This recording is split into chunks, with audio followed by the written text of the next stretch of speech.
ሰላም ውድ የሀገሬ ልጆች እንደምን አላችሁ? ዶክተር ዮናታን ነኝ። እንግዲህ በዚህ ቻናል ያው እንደተለመደው ስለተለያዩ የወሲብ ስልቶችና ስለ ስነ ልቦና እንማማራለን።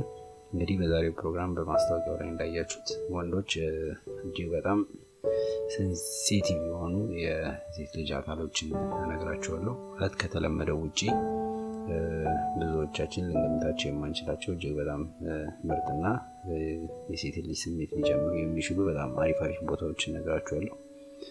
እና እነዚህን ቦታዎች ማወቃችሁ ምንድነው የሚጠቅማችሁ? ከወሲብ በፊት የሚደረጉ መሟሟቆችን በይበልጥ ሴቷን ካንተ እኩል እንድታመጣት የሚረዱ አይነት ጥበቦችን ጨምሬ ነው የምነግርህ። በእነዚህ ጥበቦች እንግዲህ እነዚህን ጥበቦች ተጠቅመህ ያንተን የምትወዳት ልጅ ወይም ፍቅረኛህን የምትፈልገውን እርካታ ልትሰጣት ትችላለህ ማለት ነው። እና ከሁሉም በፊት አስቀድሜ መናገር የምፈልገው ያው ወሲብ ከመደረጉ በፊት ያው የራሳችሁን የሆነ ጥንቃቄ እንድታደርጉ እፈልጋለሁ። እንደ ዶክተር ማሳሰብ ስላለብኝ ማለት ነው። ኮንዶም ተጠቀሙ ብላችሁ እንግዲህ አትለጠፉ። እንግዲህ ወደ መጣሁበት ጉዳይ ስገባ በዚህ በጣም ሴንሲቲቭ ከሆኑ ቦታዎች ውስጥ የመጀመሪያ ያደረኩት እንግዲህ ያው አንገት ነው። አንገት እጅግ በጣም የተለያዩ የሆኑ ነርቮች መተላለፊያ ቦታ ሲሆን በእነዛ ቦታ ላይ ለአእምሯችን ቀጥተኛ የሆነ መልእክት ሊያስተላልፉ የሚችሉ በርካታ የሆኑ ነርቮች በዛ በኩል ይተላለፋሉ፣ የደም ስርን ጨምሮ ማለት ነው። እና በዚህ ጊዜ አንተ ምንድነው ማድረግ ያለብህ? አንገቷ ላይ የምታደርገውን እንቅስቃሴ ወይ ማሽተት ሊሆን ይችላል፣ መዳበስ፣ እንደ መላስ፣ እነዚህ ነገሮች ልጅቷን በጣም እጅግ በጣም የሚያንዘፈዝፍና ደስ የሚል ሙድ ውስጥ ይገጣታል ማለት ነው። እና ይህ በምታደርግ ሰዓት በችኮላ ሳይሆን በጣም ቀስ ባለ ልክ እንደ ለስለስ ያለ ሙዚቃ ወይ ደግሞ ሙዚቃም ራሱ ከፍተህ ልክ ከሙዚቃው እኩል በሪትም መሄድ ትችላለህ። እንደዚህ አይነት ሙዶችን እየተጠቀም እንግዲህ ልጅቷን በደንብ አድርገህ ማምጣት ትችላለህ ማለት ነው። እና አንገት በጣም እጅግ በጣም ሴንሲቲቭ የሆነ ቦታ ነው። በተለይ ደግሞ ድጋሚ አንገትን ለሁለት ነገር መጠቀም ትችላለህ። ያው ከሴክስ በፊትም ሴክስ እያደረጋችሁ ቢሆን አንገቷን በይበልጥ መጠቀም ትችላለህ ማለት ነው። እና አንገትን በመጠቀም አንድ የእርካታ መንገድን መጠቀም ትችላለህ። ሁለተኛ ደረጃ ላይ ያስኩት ተረከዝ ነው። የእግሮቿን ተረከዝና የውስጥ እግሯን ማለት ነው። እነዚህ ቦታዎች በጣም እጅግ በጣም ሴንሲቲቭ ናቸው። ሲነኩ በጣም የማንዘፍዘፍ አይነት ባህሪ ያላቸው። ልክ ሁሉም ሰው እንትን ቢልም ለሴቶች ደግሞ እጅግ የተለየ ስሜት ይሰጣቸዋል። እና ኢቭን ሴት ልጅ በባዶ እግሯ ሁላ የሆነ እንትን ላይ ስትሄድ የሴክስም ባይሆን ያ እንደዚህ የመንዘር ስሜት ይሰማቸዋል። እና ያ ነገር ደግሞ ልክ በወንዶች እጅ ወሲብ ላይ ሲነካ በጣም እጅግ በጣም ጣፋጭ የሆነ ስሜት ስላለው የውስጥ እግሯን ተረከዟን እስከ ባቷ ድረስ ያለውን ልክ እንደ ሆነ የጥበብ ስራ እየነካካ ማስደሰት ትችላለህ ማለት ነው። እና የውስጥ እግሯን በተለያየ አይነት ስትራቴጂ ያው በእጅህ ሊሆን ይችላል፣ በማሽተት ሊሆን ይችላል፣ በመንከስ ሊሆን ይችላል። የተለያዩ አይነት ስታይሎችን እየተጠቀምክ የውስጥ እግሯን በመነካካት ያው ልጅቷን በጣም አሪፍ ውስጥ ልትከታት ትችላለህ ማለት ነው። እንግዲህ በሶስተኛነት ደረጃ ደግሞ ያስኩት ጆሮ ነው። ጆሮ በጣም እጅግ በጣም ትልቅ መልእክትን የሚያስተላልፍ ኢቭን በትንፋሽን በጆሮ በማስተላለፍ ሊሆን ይችላል፣ ራሱ ጆሮውን ራሱ በማሽተት ሊሆን ይችላል። የጆሮ ግንድ የሚባለው ከጆሮ ስር ያለውን ፓርት በመነካካት ወይ ደግሞ በመላስ ሊሆን ይችላል። እጅግ በጣም ብዙ አይነት ቴክኒኮችን በመጠቀም ጆሮን ለወሲብ ዓላማ ማዋል ይቻላል ማለት ነው።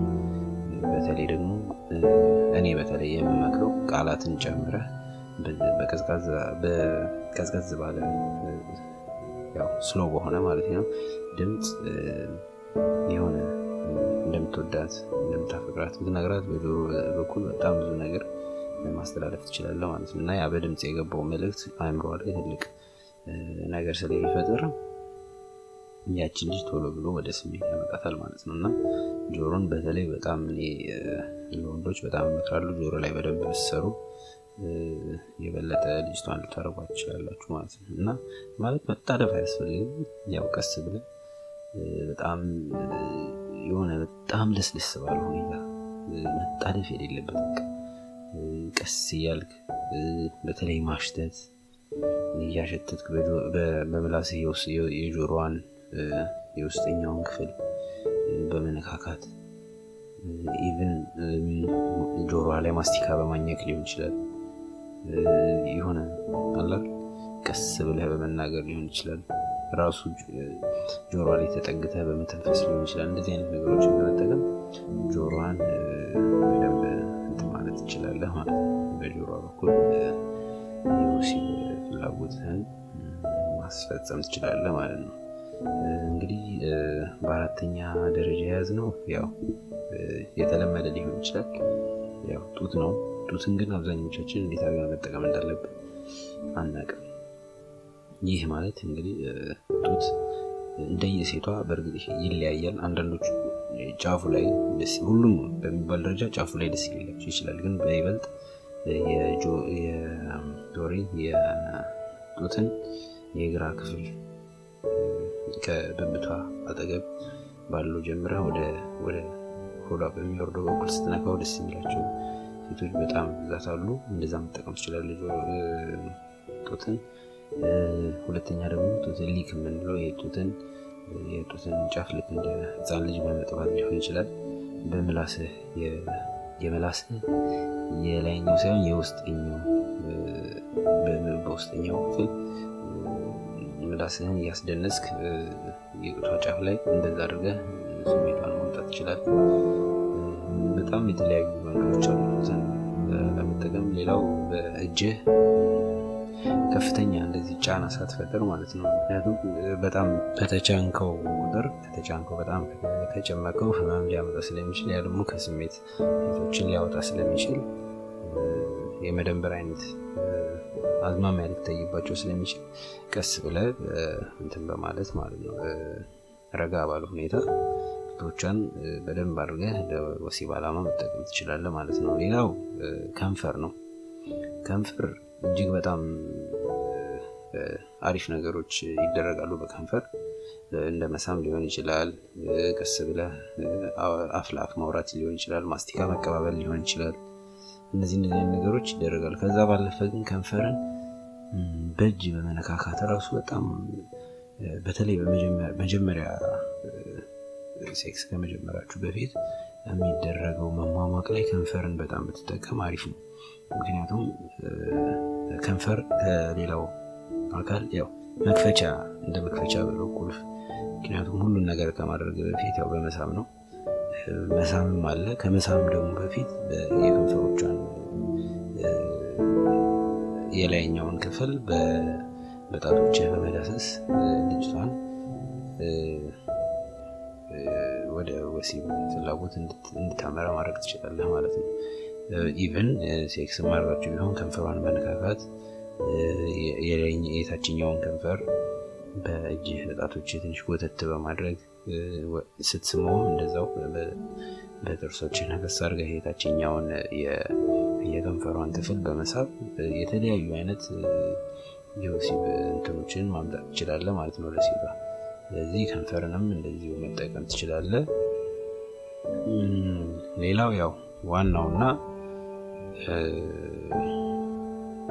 የብልቷ አካል ከሆኑት ነገሮች ውስጥ በግንባር ቀደምትነት የስሜት መርኪያዋም ጭምር ስለሆነ ከውስጠኛው ሳይሆን በተለይ ከውጭኛው በኩል የሚገኝ በቅርብ የሚገኝ አካል ስለሆነ ነው እሱ መጥቀስ የፈለጉት። ጊንጥር ማለት ነው። የሴት ልጅ ጊንጥር በጣም ለሴክስ እርካታዋ በጣም ወሳኝ ፓርት ነው። ስለዚህ አንተ ያው ብልትን ከማስገባት በፊት በጊንጥሯ ቄንጥሯን በመነካካት እጅግ በጣም ብዙ አይነት የስሜት ሙዶች ውስጥ መክተት ትችላለህ ማለት ነው። ከነዛ ሙዶች መካከል እንግዲህ የመጀመሪያ የሚሆነው በእጅህ ያው ፊንገር የምንለው አይነት ሆኖ ግን ያው እጅህን ወደ ውስጥ ሳይሆን የላይኛውን የቄንጥሯን ክፍል በጣም ስሎሊ በሆነ ሁኔታ ልክ እንደ የሆነ እንትን ላይ መለማመድ ትችላለህ። እንደ የተነፋ ፕላስቲክ የሆነ ኢቭን ጠረጴዛም ላይ ሊሆን ይችላል። ምን ላይ በቃ ስትነካው ግን እጅግ የሆነ ቀስ ባለ ሁኔታ ያው ጥፍር ምናምን እንዳይኖረው ትንሽ ስስ ነገር ስለሆነ እንዳይጎዳ ቀስ እያደረግ የቄንጥሯን የላይኛውን ክፍል በማሻሸት ልጅቷን ማምጣት ትችላለህ ማለት ነው። እና ቄንጥር በጣም ወሳኝ ፓርት ነው። ቄንጥርን በመጠቀም ያው ከፍተኛ የሆነ ስሜት ውስጥ ልጅቷን መክተት ትችላለህ ማለት ነው። ስለዚህ እነዚህ ዛሬ የገለጽኳቸው 5 የስሜት አካሎችን በመጠቀም ሴት ልጅ በጣም ከፍተኛ የሆነ የእርካታ ወይ ደግሞ የወሲብ የመነሳሳት ፍላጎቷን መጨመር ትችላለህ ማለት ነው። እና ስለነበረን ቆይታ በጣም አመሰግናለሁ።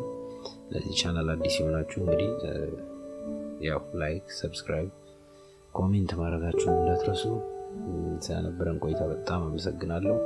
ቻው።